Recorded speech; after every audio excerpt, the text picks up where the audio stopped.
He was the greatest of all time. The wittiest, the prettiest, the quickest, the slickest, and the most dangerous. Man, I am America. I'm the part you won't recognize. Black, confident, cocky. My name, not yours. My religion, not yours. Get used to me.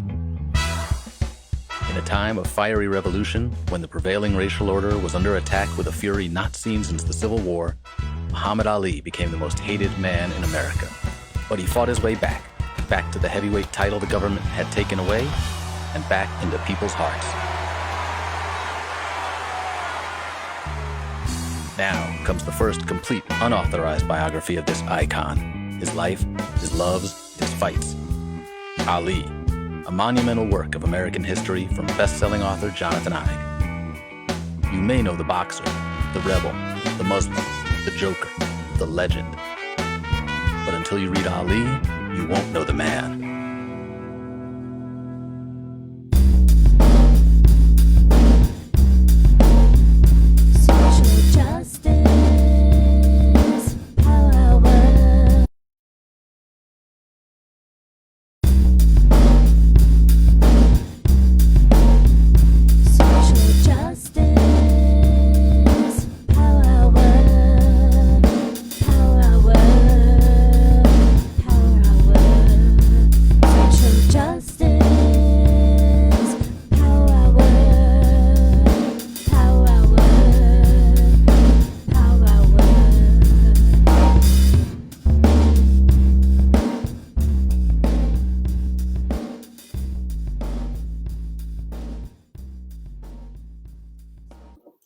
Welcome back, everybody. Hope you had a delightful weekend. Good evening to our friends on the East Coast. Good afternoon to our friends on the West Coast. And good in-between time to our friends in the in-between spaces, which we all find ourselves more and more these days. So welcome all. We have a wonderful show for you tonight. We have author Jonathan Eig with us, who's written many, many wonderful books. The book we're going to focus on tonight is about Muhammad Ali. Jonathan wrote the definitive biography of Muhammad Ali, Ali, A Life, and we're going to talk about so many wonderful aspects of Muhammad Ali's life, especially his work for social justice. But before we get to that, of course, we want to share with you what we have coming up on the Power Hour for you as well. So let me share with you what we do have coming up on the show. We want to welcome all our regular viewers. We're always so thrilled to see you, and being a part of our community is so special to us. And we also want to welcome our new participants to the Social Justice Power Hour. I know that Jonathan has a lot of fans, so I know that you're joining us as well. So welcome to the Social Justice Power Hour, and welcome to the Bayard Rustin Center for Social Justice Virtual Headquarters. My name is Robert Seda Schreiber. I am the chief activist here at the center and also the host of the Power Hour for these past 175 some odd shows, and many of them have been very odd indeed. So thank you all for joining us. We're really appreciative of your time and your energy and your spirit and your viewership. Tomorrow night we have Queer Yoga as always. Every Tuesday since we started the show, we have done Queer Yoga with Master Jasmani, and we're so thrilled to bring this to you. It allows us all to take a breath both literally and figuratively. So please join us for that. On Wednesday night we have Andrew Aiden, who was an advisor to the Honorable John Lewis and also wrote the book March, which was a great graphic novel, trilogy of John Lewis's life. And on Thursday, we're very, very, very honored to welcome Representative Malcolm Kenyatta, who you saw on Lawrence O'Donnell a couple of nights ago, on Rachel a couple of weeks ago, and a couple of months ago, he was one of the DNC keynote speakers for the LGBTQI community. We're thrilled. Malcolm is also the first openly gay Black legislator in Pennsylvania. So we're thrilled for that as well. And on Friday night, as always, we bring you some entertainment, we bring you some music, some poetry, some spoken words, some performance to be together with community. And this Friday, we have the Open It Out Mic Night. And this is a very special show. It's a Get Out the Vote spectacular. And we're looking forward to some really great performances. So join us for all that this week.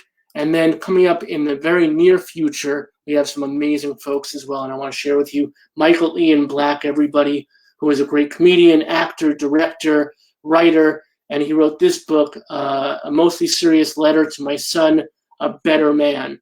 It's an incredibly beautiful book that he wrote to his son about toxic masculinity and how to be a better man in this world, and we're thrilled that he's joining us. Monique Morris, who is the founder of the Black Girl Freedom Fund, Jonathan Alter, the author and correspondent who wrote his very best Jimmy Carter: A Life, as well as 2 definitive books on Barack Obama, Franklin Leonard, the creator of The Blacklist. David Brzezinski will be back with us. This is next Friday, November 6th, the Friday after election. So either it'll be a grand celebration or somewhat of a dirge. But it's going to be Blues from the Porch, and he has a special guest, Guy DeRosa, going to be joining him as well. We have Pete Souza, of course, been promising this for a while. He is going to be on this show. We're so excited. He was the official White House photographer for Barack Obama, for Ronald Reagan. He's going to share with us some of his favorite photographs from his tenure there, and also talk about his new movie, of course, The Way I See It, which if you haven't seen yet, please do get out, or else stay in and watch it. It's on MSNBC, so please do yourselves a favor. It's a beautiful, beautiful movie. And finally, speaking of election, which is 1 week from tomorrow, a week from tonight, we will have on our good friend Anoa Changa, who is an electoral justice reporter, and who better to lead us into the next day than Anoa, who is such a wonderful voice about empowering our electoral process and making sure that we're informed and we are energized and we are inspired to get out to vote the next day. Hopefully you voted early, but whatever the day brings us, election day, Anoa is pretty much the best person to be with us in conversation to bring us into that day, which is going to be fraught, to say the least. So to be in community with Anoa that night will be really wonderful indeed. So that's what we have coming up on the show. Those are just highlights. We have a lot of other wonderful things coming at you. So please do tune in 7 p.m. Eastern every weeknight, 4 p.m. Pacific. We are here for you, and hopefully you'll be with us as well. We look forward to it. Now, our guest tonight, we are thrilled to bring you Jonathan Ayik, who wrote Ali: A Life, which Sports Illustrated named the best book of the year, one of the 10 best nonfiction books of the year by the Wall Street Journal, and a place on the New York Times notable books, as well as receiving an NAACP Image Award.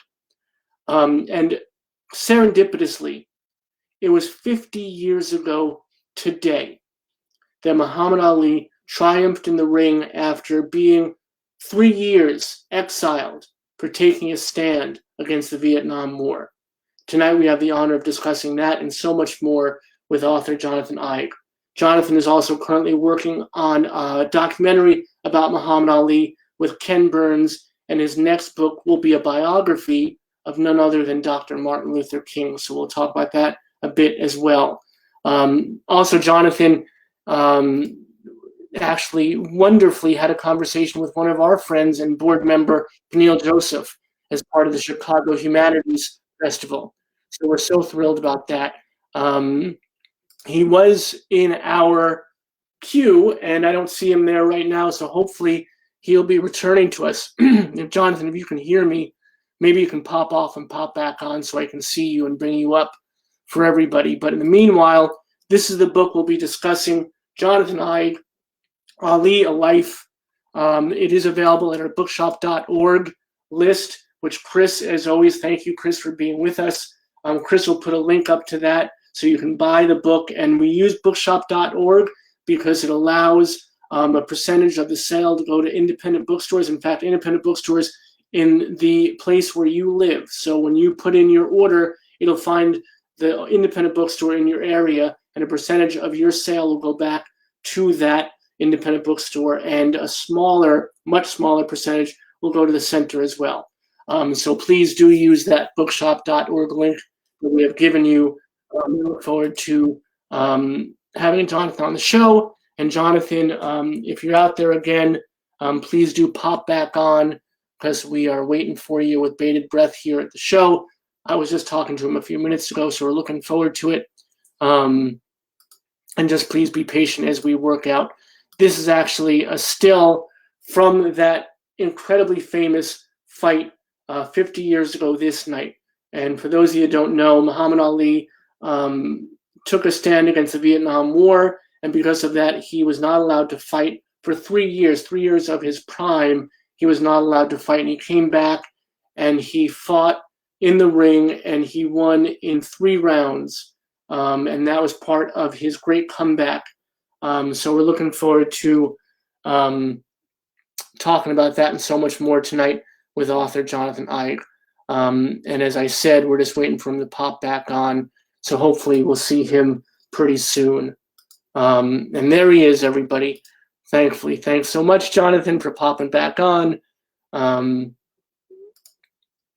We're gonna get him on your.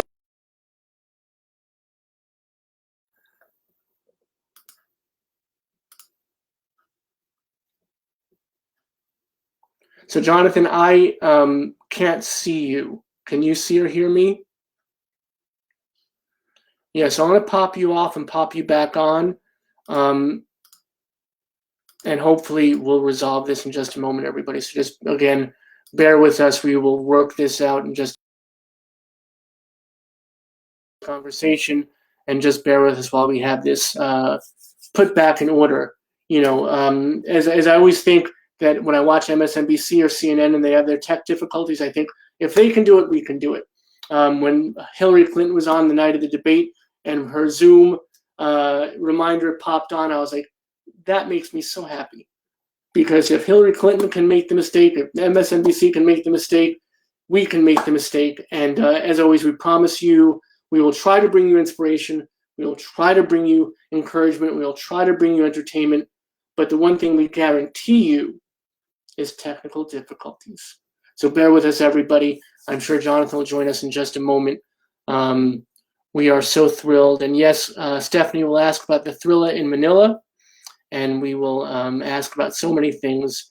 And here he is, everybody. Thank you. No worries, my friend. Not your fault. Welcome back to the show. Welcome to the show, I should say, because I've seen you, but everyone else has. What a handsome man you've been waiting for. Jonathan, thanks so much for being with us tonight. Oh, I'm so glad to be here. Thanks. I'm sorry for the technical difficulties. Probably my fault. No, nobody's fault. It's technical difficulties, so it's the fault of technology. Yes, that's a good way to think of it. So, my friend, thank you for being with us, especially on such an incredible evening. You know, it was serendipity. Both of us, for being such smart guys, didn't realize when we first booked this date that it was indeed the 50th anniversary of such an important night in Ali's career. Can we start there and tell us what that meant after so long a time away from the ring? Yeah, this is one of the great turning points in Ali's career. 50 years ago tonight in Atlanta, he came back from a 3.5-year exile. So this guy who had been banned from boxing, who had been convicted of draft evasion, stripped of his boxing license, the most hated man in America for 3.5 years, comes back and gets another chance to box. And America is going crazy over this at the time. It's such a journey. This guy goes from this kid in Louisville, raised in the Jim Crow South, to the heavyweight champion of the world in 1964, just declares that he's a member of the Nation of Islam, says that he doesn't have to follow the rules anymore. He doesn't have to do what white America tells him to do anymore. I'm not your puppet. And there's never been anything like this. There's never been a black athlete. There are very few people, black period, you know, in America, athlete or no athlete, who have spoken up in this way, who have said, you know, I'm my own man. I don't have to do what you tell me to do anymore. And he joins the Nation of Islam, declares that he won't fight in Vietnam, becomes probably the most hated man in America, at least among white Americans. Among black Americans, there's still some uncertainty because not everybody loves the Nation of Islam. But he says, I am the greatest, at the time when, you know, white America is telling black Americans, you're not even equal. How can you be the greatest? Come on, that's a joke. But, you know, black Americans embrace this cry. Even people who disagree with him religiously, politically, they embrace this sense of power. The Black Panther movement begins using I am the greatest. They begin using the raised fist, all connected to Ali. And he's banned from boxing for 3.5 years as a result of this. And I always tell people, when you think about Ali, coming back from this. When you think about the sacrifice that he made, everybody says, oh, he lost 3.5 years of his prime as a boxer. He lost millions of dollars in boxing income and endorsements. It's bigger than that. He did not know it was going to be 3.5 years, right? We make this mistake throughout whenever we tell a historical story. We presume that we know the ending because we do know the ending. But Ali didn't know the ending. He thought that he was giving up his career forever. He thought he was done with boxing. He was willing to make that sacrifice. He said very seriously that he would stand in front of a firing squad before he would serve in Vietnam because his principles suggested that secular wars were not appropriate. They were not acceptable. He would never fight. And he was especially opposed to fighting in Vietnam because he said, why should I go to fight for a country that treats me like a second-class citizen? Why should I go over there and kill other brown-skinned people when I can't even eat in a diner in my own hometown, heavyweight champion of the world? So he gives up 3.5 years of his career. He goes on the lecture circuit. He goes to college campuses and becomes actually more radicalized. The Vietnam anti-war movement begins to catch up with him. A lot of Americans begin to think when Ali comes out against the war's still pretty popular. It is polling pretty well in those public opinion surveys. Americans think there's a good reason to be in Vietnam. But by 1970, after Ali's been out of boxing for 3.5 years, Americans are wildly opposed to the war. Movements across the country on campuses are catching fire, and Ali is seen as having been right about that. And when he does get the chance to box again, suddenly you see this enthusiasm for him. You see even white fans coming out and rooting for Ali in his big comeback against Jerry Quarry in Atlanta. And black Americans are going crazy for this guy. This display, there buses of people from New York City are coming down. There's a famous hustler, a pimp who bought hundreds of tickets and brought all of his friends down. The outpouring, it's probably the greatest accumulation of black wealth ever seen in America at this fight, the Ali comeback against Jerry Quarry. And everybody wants to know, does he still have it? Can he still fight? We know he can still talk, and we're waiting to see what happens. And that's what made this night so spectacular, the anniversary 50 years ago.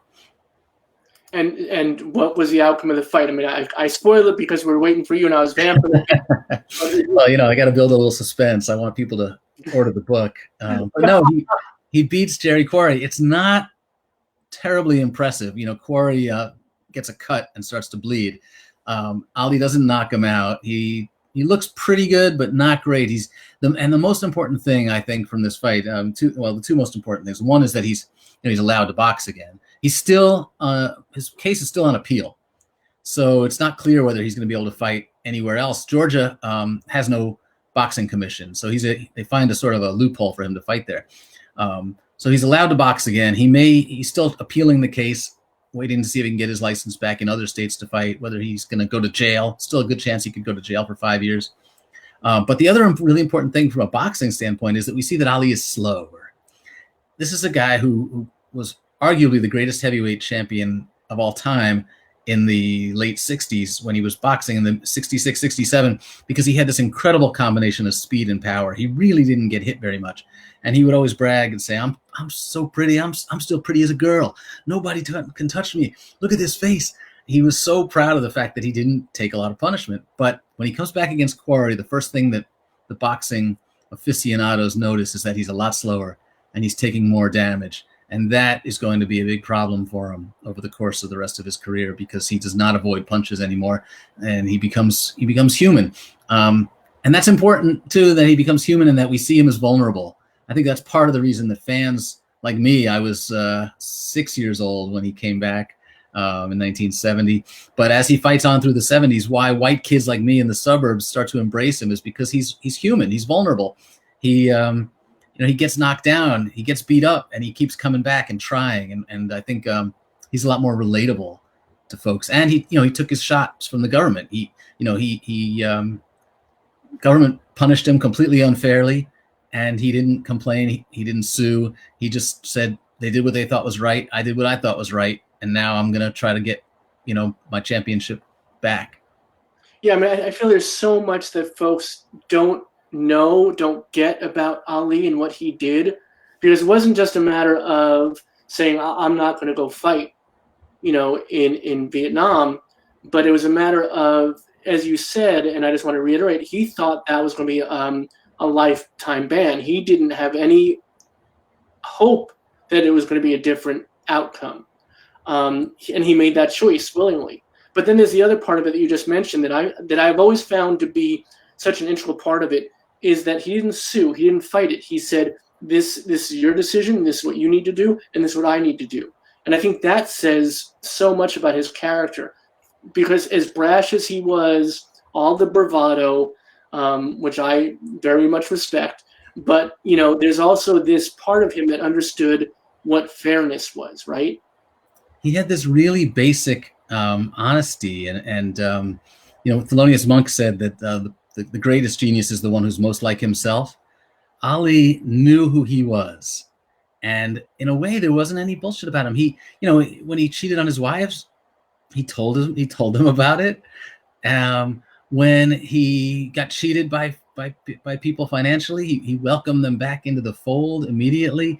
He got ripped off all the time by folks and didn't seem to care. There's this really basic decency about the guy, even when he's doing really stupid stuff. Angelo Dundee, his trainer, once told a story that this guy comes into the gym and he's in a wheelchair and he's got no legs. He's double amputee, and Angelo goes up to Ali and says, "Ali, that guy's going to say that he's Roy Campanella. He's going to hit you up for money. He's just a bum. He's a hustler. I've seen he comes around here all the time. Don't give him any money, whatever you do." And Dundee turns around and looks back, and there's Ali taking it out his wallet and just giving the guy all his money. And afterwards, Angelo goes up to him and says, "Ali, what'd you do that for? I told you the guy's a hustler." And he said, "Ange, we got legs." And I just love that. That's, he had a real basic love of people, and that transcended everything, I think.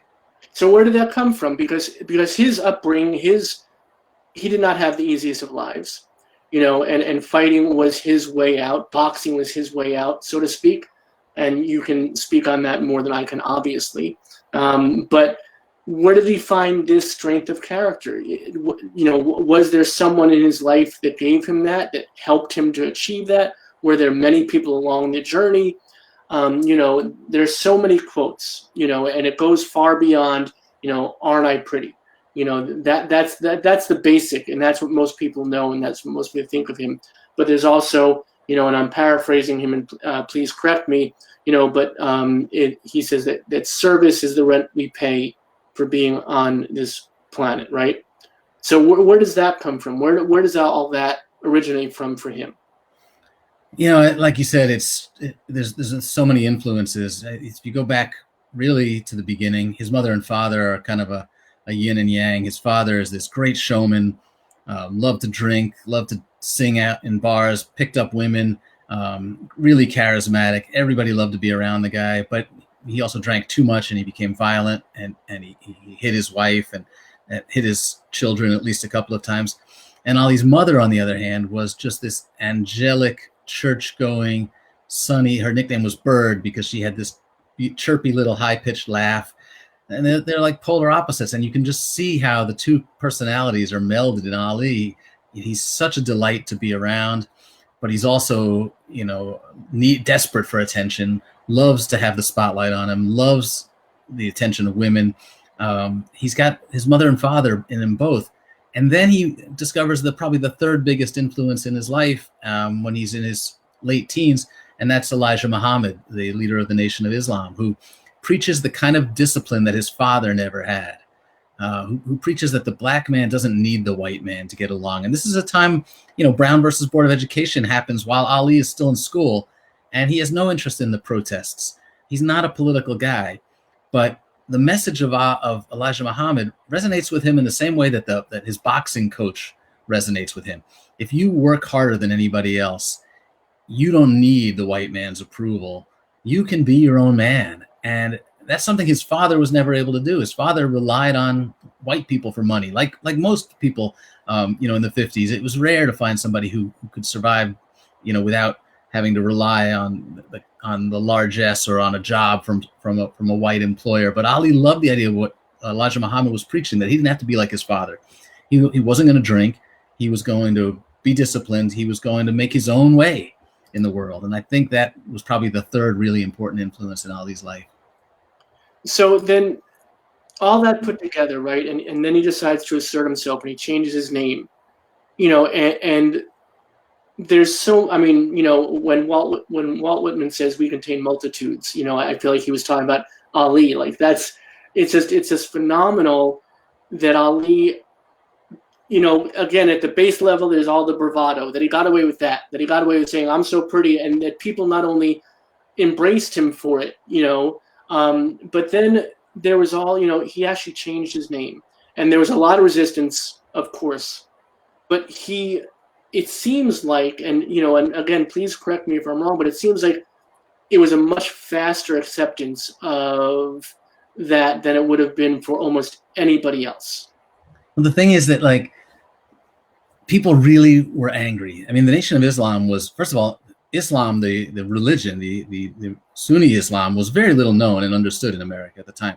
So people thought this was like out of the Alibaba and the 40 Thieves. What's that name? What is that name? How can we even spell that name? That's a gobbledygook name. But if they did know anything about the Nation of Islam, they considered it a terrorist group. They considered it a group that was intent on the destruction of white America. And in fact, the Nation of Islam did say that they believed that spacecraft were going to come and destroy all of the white people on the planet. And the only reason that Ali was able to get away with that and still find an audience and find fans is because he was just so damn likable. He, in the middle of all this, he would go on the Johnny Carson show. He'd go on TV with Jerry Lewis. He did duets with Liberace. So how do you take the guy who's maybe the most prominent radical in America, the most frightening man in America, and justify it with the fact that he's yucking it up with Jerry Lewis on TV, and he's hamming it with Liberace? It just doesn't make sense. And it drove Elijah Muhammad and sometimes Malcolm X crazy because they thought he was playing the clown. But, Malcolm was smart. Malcolm said, watch out for the clown because, you may be laughing, but he's not. He knows what he's doing. And that was Ali. He made it all look, he was always so happy and so much fun to be around that people didn't know what to make of that dichotomy. There's a great quote from the book that you say, the wise man can play the fool, but the fool can't play the wise man. Is that close? I think that's the Malcolm quote. Yeah, I was trying to call that up, and you got it better than I did. No, well, I'm a big fan of yours and of Ali, so I think that we're simpatico. And just to we're about halfway through, so I want to just remind everybody, we're talking to Jonathan Eig here, the author of this incredible book. This is considered by everybody, the New York Times to Sports Illustrated and back again, the definitive biography of Muhammad Ali. It's called Ali, A Life. It's worth having in your library. It's beautifully written, first and foremost, but there is so much in it that even I, who is a huge fan, found illuminating and things I didn't know. And so please, Chris, thank you so much for putting the link up on the comment section. Here it is as a chyron for everybody. You can find this book at ourbookshop.org, Social Justice Power Hour list. And again, that supports independent bookstores. So please, while we're talking, you can do it without even leaving the chat and watch us and buy the book and enjoy. As I say, this is a book that everybody should own. And this book should be in the libraries too. And I hope that you'll call your local library and you'll make sure they have a copy. And if they don't, local libraries will get a book if you request it. And this is a book that especially younger folks who may not be able to buy books, may not be able to afford books, libraries are their only outlet of reading these kind of things. And this is an important book. Ali's an inspirational figure, and this is a well-written book about him. There's so many books about him, and this one is actually poetic and beautiful and really powerful. So I highly, highly suggest and recommend that you get this book.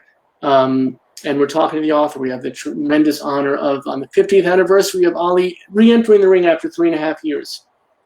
So let's talk about that some more, because this is just such a huge thing that I think people really take for granted. Even people that know about it don't understand the huge risk that he took to his livelihood, to his, and you could say, and you actually did say earlier, that he was out of step when he came back, that he was never in the same shape.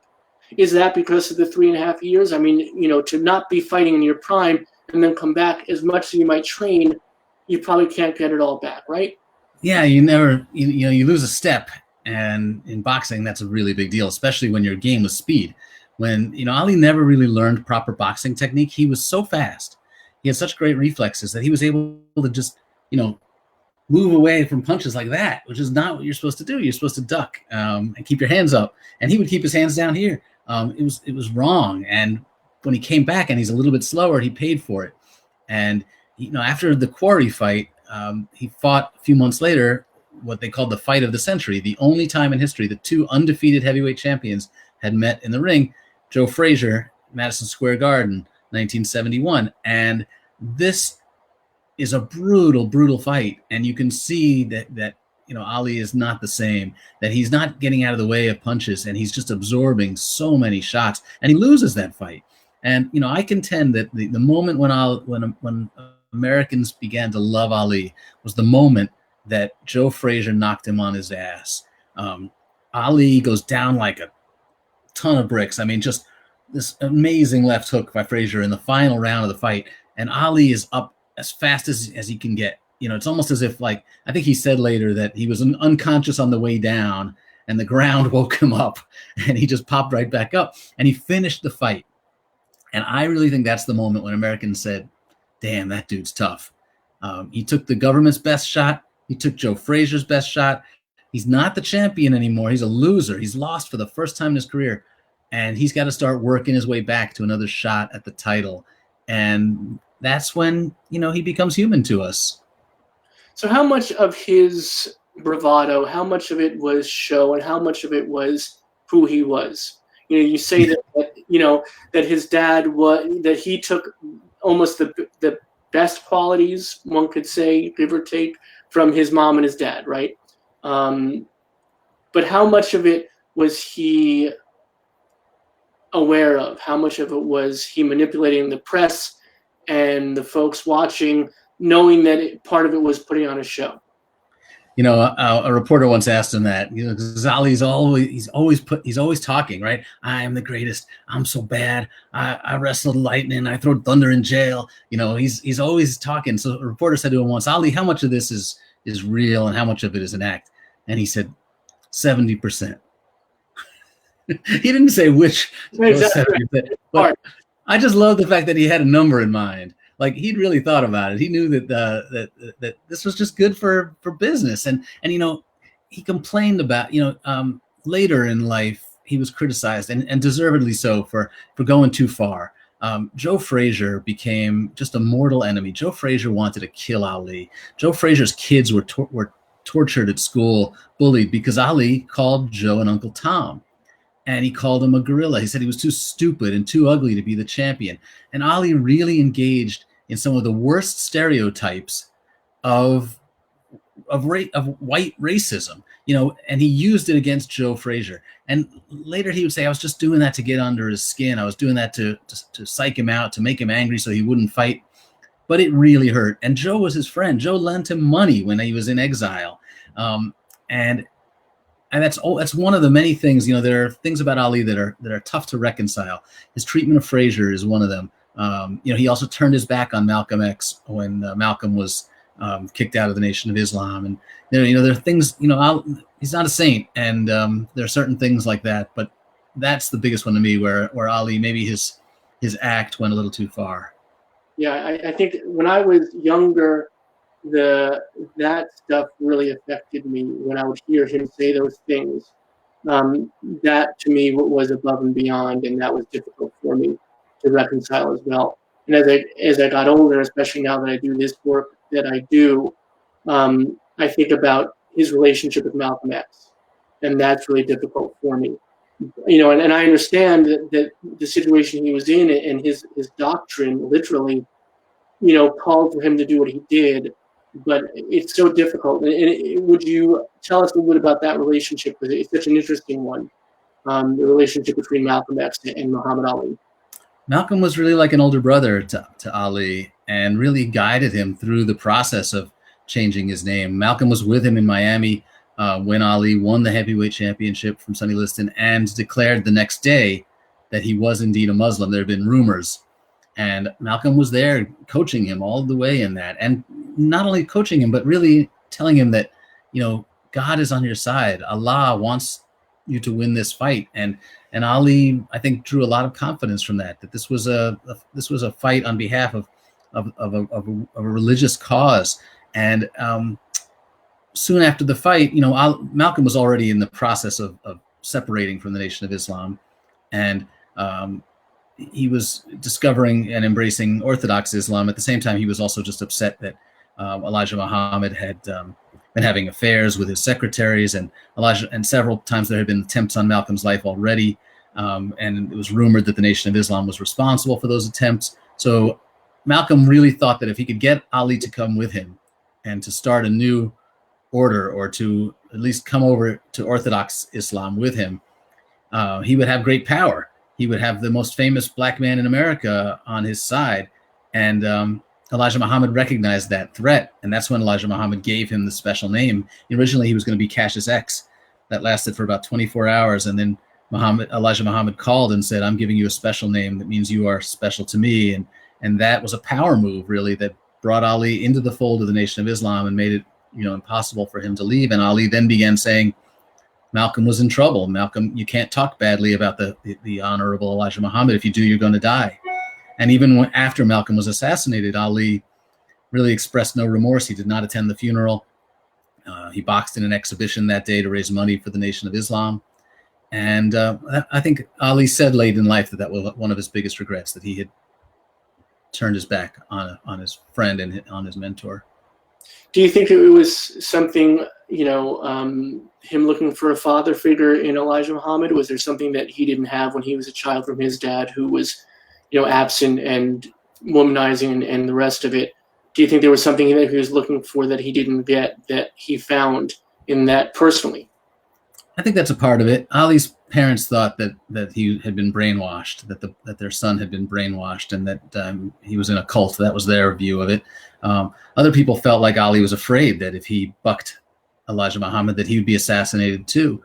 But it's hard to know, because he seemed really genuine in his faith. He really believed that that Elijah Muhammad was a prophet of God, and that that to cross Elijah Muhammad was to cross Allah.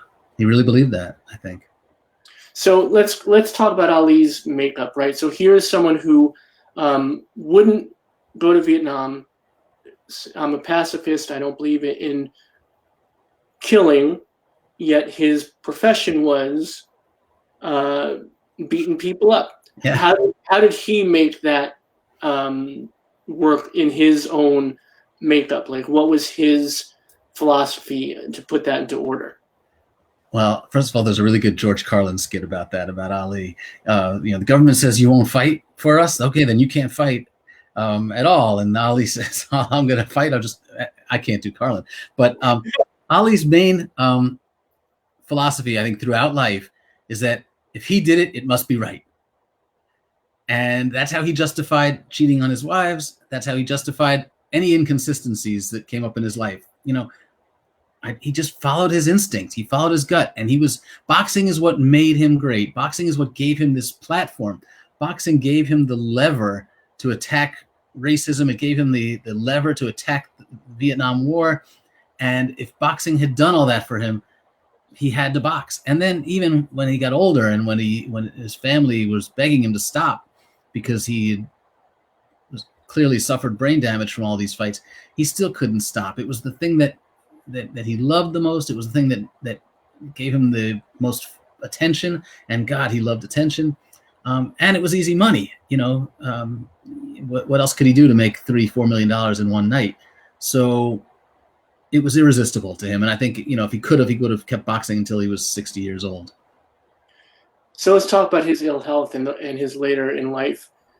And I want to put this in positive place. Do you think he opened his heart, and do you think that he found love and was more warm toward people and understood that he had a place in a community rather than a community had a place in him?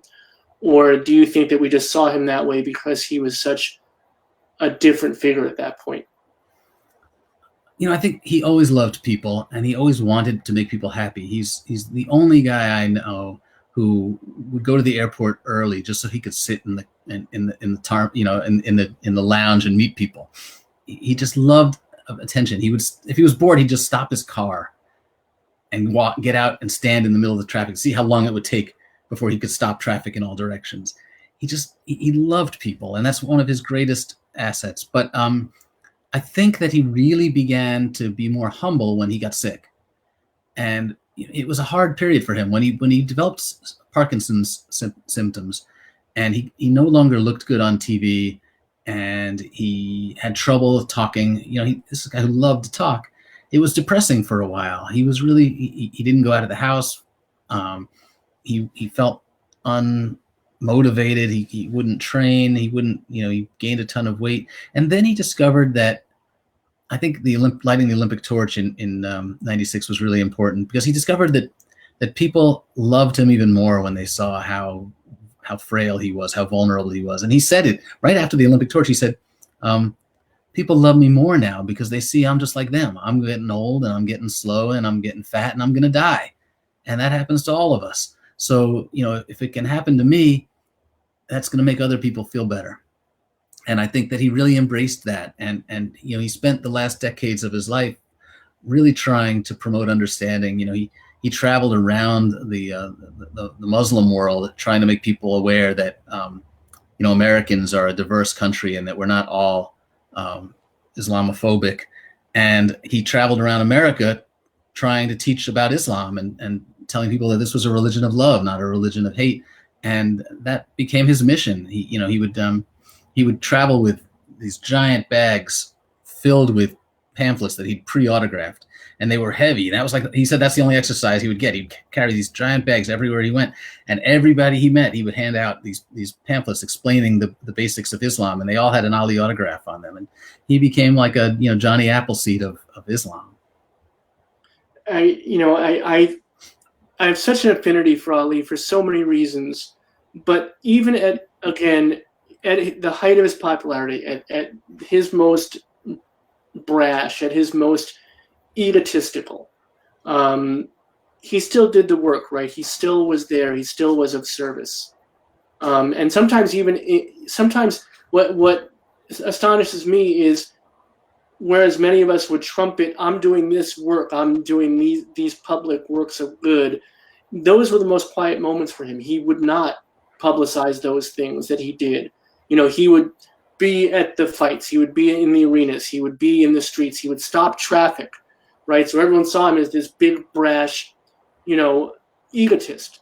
But there were also these quiet moments where he would be doing the work behind the scenes, and that's what he wanted to do too.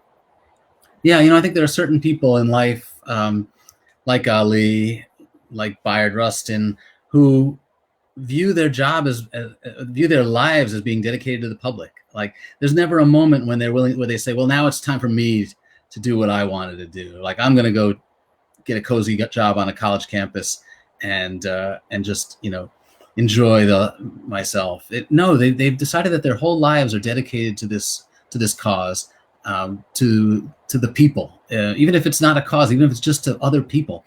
And Ali, he always liked to make money, but he never wanted anything for himself, really. He just wanted love. He wanted to spread love. And I think that's all he ever really wanted to do. So I could talk to you all night about Ali, but I want to talk about Jonathan Haidt for a minute, if you don't mind, because I find your works so interesting as well, because you went, one of your books before Ali was about the pill. And I'm really interested in your journey. Like, how do you find your subject matter? What do you find interesting about, because these are not similar subject matters. Ali and the pill, there's not a lot of threads there that one could pull and say, oh yeah, there's how they're connected. So what about these things that you've written about, and your next book, spoiler alert, is about Dr. King, and I cannot wait to read it. And I'm not even going to ask you. You're going to come back on the show when you even have a chapter ready. We're so thrilled to hear what you will do, because it's so important that he gets reimagined in this new time. So how do you find your subject matter? How do you find what's going to interest you and what's going to be a book for you? That's the hardest part, really, and I think it's the most important part, because I think like 90% of the successes comes from picking the right subject. Because if you can team up with Muhammad Ali or Margaret Sanger, you've got such an interesting person to write about. You don't have to be that good a writer. You just got to let them do the work. And but I will say there's a thread in almost everybody I've written about. I think maybe everybody, and that's rebellion. I am really drawn to the stories of rebels. I'm drawn to the story of the person who does what people say you shouldn't do or you can't do, and who's willing to risk everything for it. And Margaret Sanger starts saying in 1914 that what we need is a magic tablet that will allow women to control their own reproductive systems, because then they'll control their own bodies, and then they'll control their own minds, and then they'll control their own careers, and then they'll control the world, and the world will be a better place. And it all starts with this magic pill. And she's talking about it from 1914, when the science, it's fantasy, it's science fiction stuff. But by 1950, when she's 70 years old, we understand how to synthesize hormones. And suddenly she meets a scientist who goes, oh yeah, we can do that. And we're off to the races.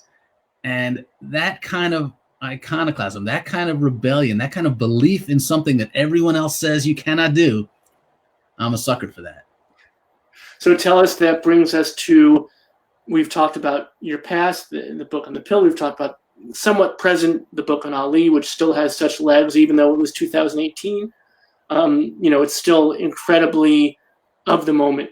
So your next book is on Dr. King, and I'm thrilled to let folks know that you had a wonderful conversation with one of our board members, one of a frequent guest here in the Power Hour, and a good friend of mine, Dr. Peniel Joseph. And I love the fact that the two of you had a conversation, and it was the Chicago's Humanities Festival. Is that correct? Yeah. Yeah. Chris is going to put the link up in the comment section, because everyone should watch that. All our community members should watch. It's a wonderful interview. So tell us about your book on King. Why, there are so many books on King. What is going to make this, other than your wonderful prose, what about this book is going to be unique and worthy of attention? Well, thanks. I also should say that I got to spend time with Walter Nagel and hung out in Bayard Rustin's apartment to interview him, which was really cool. But what's different about this book, and you're right, there've been so many books written about King, and I'm standing on the shoulders of so many great writers, including Peniel. But there hasn't been a biography of King in 35 years, and we've turned him into this monument, and we've forgotten what made him human. We've forgotten what his personality was really like. And I think especially for younger folks, and by that I mean even like if you were in school in the 80s and 90s when they started teaching this I Have a Dream content of our character curriculum, which is all about the sunny side of Martin Luther King and not the radical side, I think you've got a skewed vision of him. I think you forget just how brave he was, how much risk was involved in what he did, how much hate he absorbed, and how radical he was from the beginning, not just in the later years when he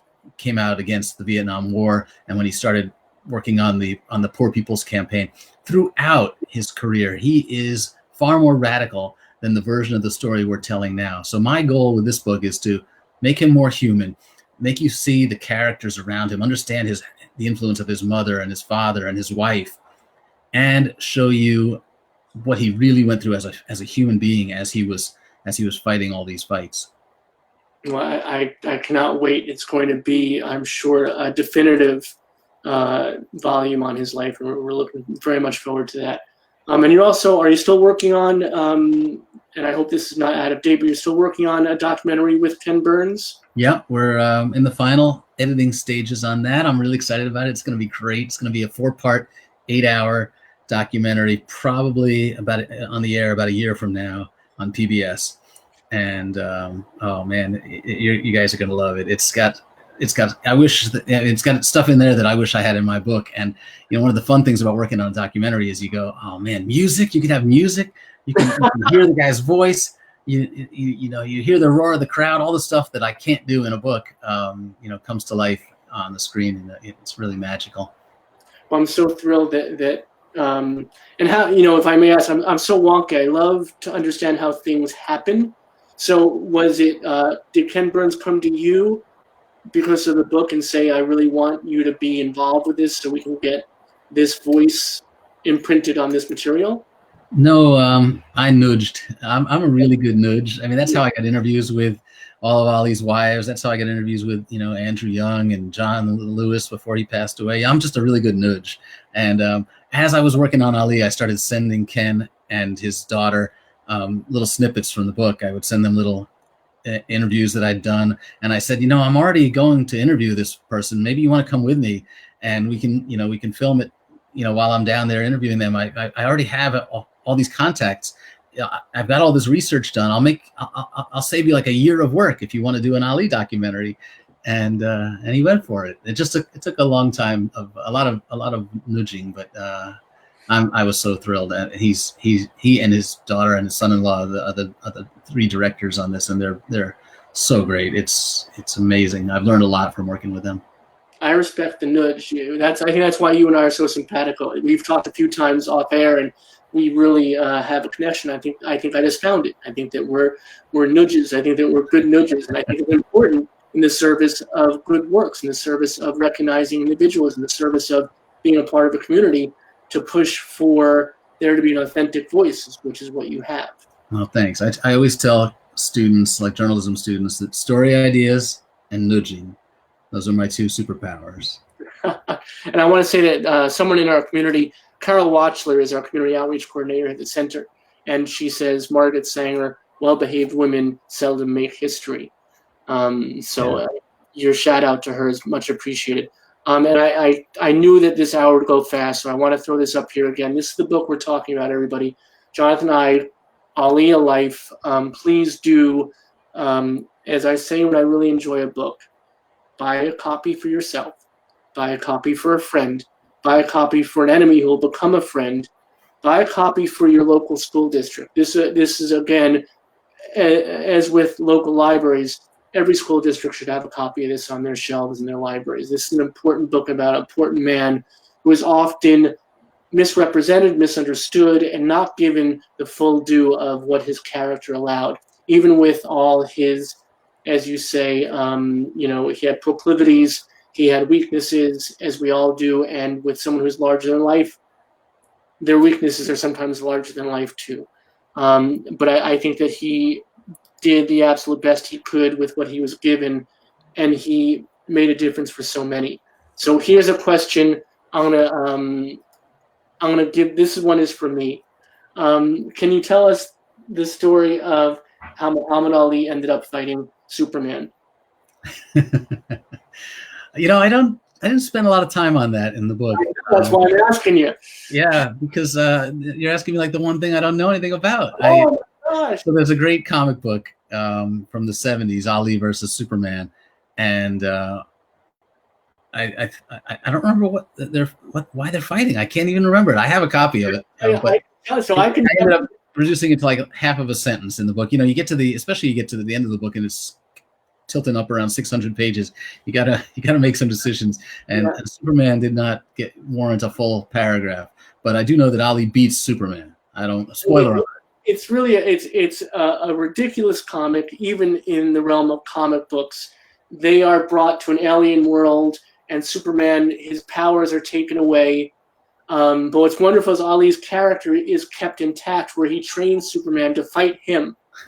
But he still kicks Superman's ass, which is fantastic. And also for white America, I'm sure pretty shocking. Yeah. But it's a beautifully drawn book. It's done by Neil Adams, who was one of the best comic artists of all time.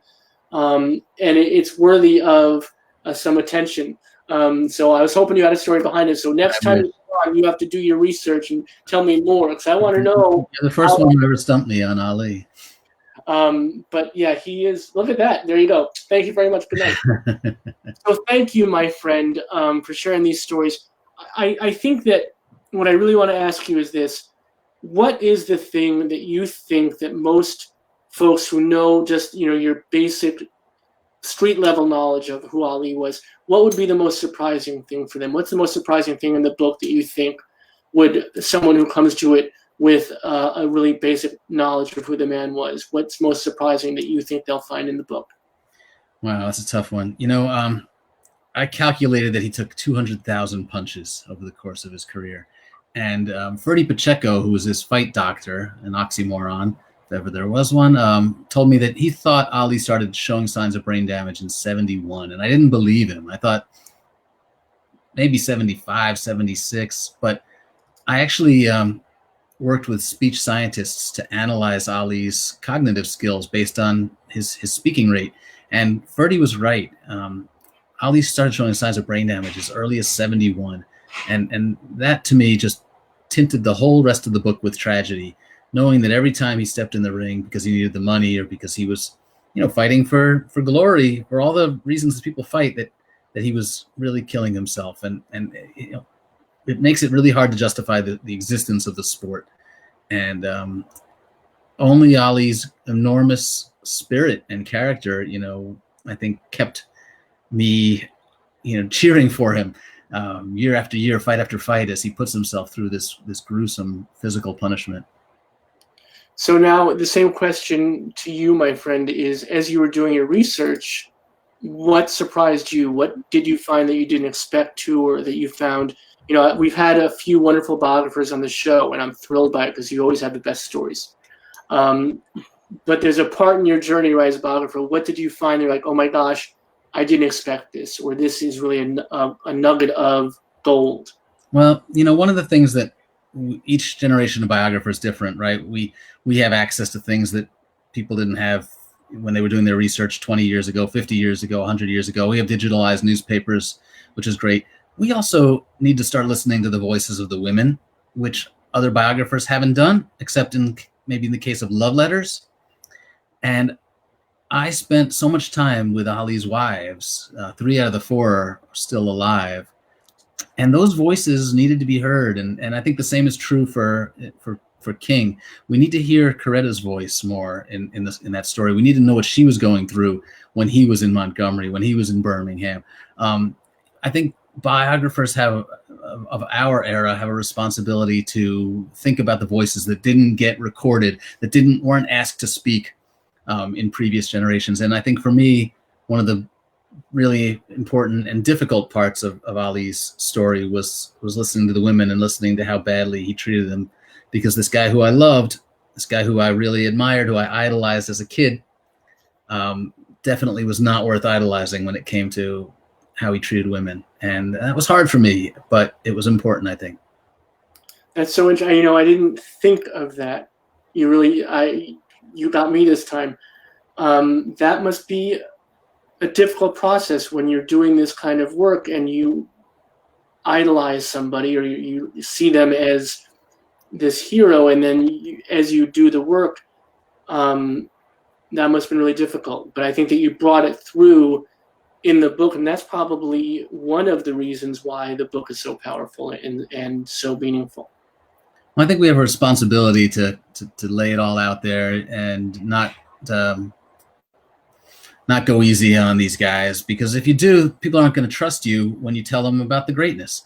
I have to earn the trust of the reader, and if I pull punches, no pun intended, then people are going to doubt my credibility. So I have to be honest, and that means trusting the reader to respecting their intelligence, that they can handle it, that they're not going to hate someone just because they have flaws. We all have flaws.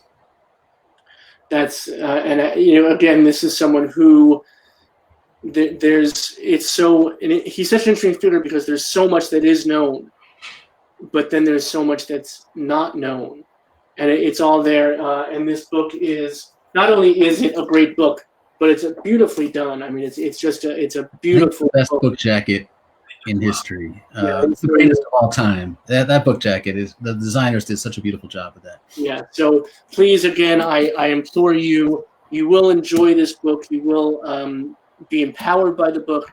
I think you'll be inspired by the book. And you took someone who, as you said earlier in the show, you said that you can write about Ali, and it's easy because everyone wants to read about Ali, and he's such a colorful figure. You don't need to write well, but you do it very, very well, my friend. And thank you. I appreciate that.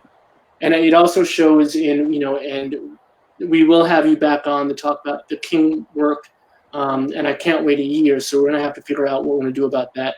But the fact that you're going to Walter Nagel, the fact that you're going to all these folks to make sure that it's a robust and you get all the figures in his life, that's greatly appreciated too. It's such an honor. I feel like this may be the last chance for a King biographer to interview all these people who knew him, and there's still quite a few left. His older sister is still around. So, I mean, you got to seize the moment. Well, if you ever need a valet, someone to carry your bag, I actually have a Muhammad Ali bag from Roots of Fight. I'll come with you and I'll carry your bags just to be in the deal. All right, and I will have to get you back. We'll have to find like Ali's birthday or some special evening where we can have the excuse of having another conversation. I would be delighted. I would do it anytime. All right, thank you, my friend. Thanks so much for this, and everybody again. Here's the book. Please do yourself a favor and do your community a favor and get a copy of this book. Thank you, Jonathan, for your time tonight. Thank you for your work. We look forward to seeing the Ali documentary with Ken Burns. We look forward to the King biography. I know it's probably a while away, but do the work and know that we're here as a resource if you need us. And anytime that we can do anything for you, please let us know. Thanks for your time. Thank you. It's really fun talking to you. I so enjoyed it. Be well, my friend. Bye.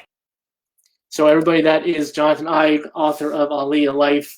Also a great book on the pill, and Margaret Sanger, and that'll be on our book list as well. So please do seek those out. What a wonderful conversation. And thank you all for being with us tonight, because these folks that come and talk to us, they're not coming to talk to me. They're coming to talk to you, our beloved community. So thanks for being with us. We supply the hour, you supply the power.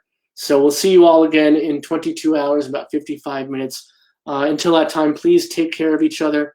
Take care of your families, chosen or otherwise. And most importantly, take care of yourselves. Much love and respect, everybody. And remember, we have 1 week until the election. Tomorrow's the election day, 1 week from tomorrow. So please go out and vote. Have your voice heard and make sure your community is seen.